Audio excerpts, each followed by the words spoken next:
Hepiniz hoş geldiniz, sefalar getirdiniz. Allah hepinizden razı olsun. Malumunuz Ramazan bayramını çok güzel idrak ettik. Allah'a hamdolsun. Gerek oruçlarımızla, yani gözlemlediğimiz kadarıyla camilerde hem gün olarak oruçlarımızı idrak ettik, hem Allah'a hamdolsun teravihlerimizi idrak ettik. Orucumuzun feyiz ve bereketinden faydalandık. Allah'a hamdolsun. Allah Azze ve Celle bu Ramazan'la bizim günahlarımızı döken o Allah'a hamdolsun. Bizler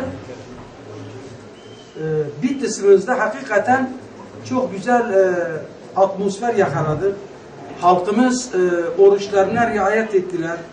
Halkımız gerçekten böyle başka yerlerdeki gibi oruçlarını yeme gibi, insanlara yani saygısızlık etme gibi bir şeyine girmediler. Gerçekten halkımıza da teşekkür ederim. Allah razı olsun onlardan.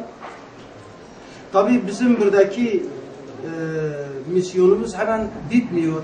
Bir dahaki Ramazan bayramına taşımak için şimdiden halkımızla iç içe olup halkımızı yine bir dahaki Ramazan'a taşımak için, yine dolu dolu geçirmeleri için bilgilendirip onlara yine gereken ne gerekiyorsa onlara bu bilgileri onlara taşımamız lazım.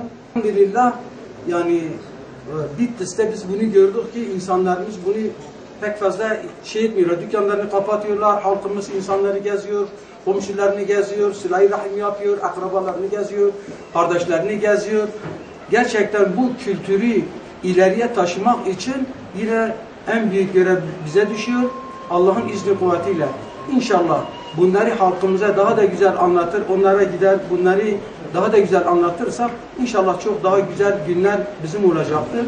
Allah hepinizden razı olsun. Ramazan bayramınız mübarek olsun.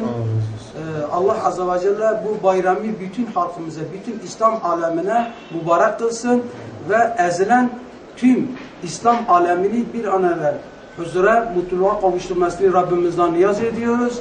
Allah Azze ve Celle bütün insanların kurtuluşuna vesile olmasını Allah'tan diliyoruz.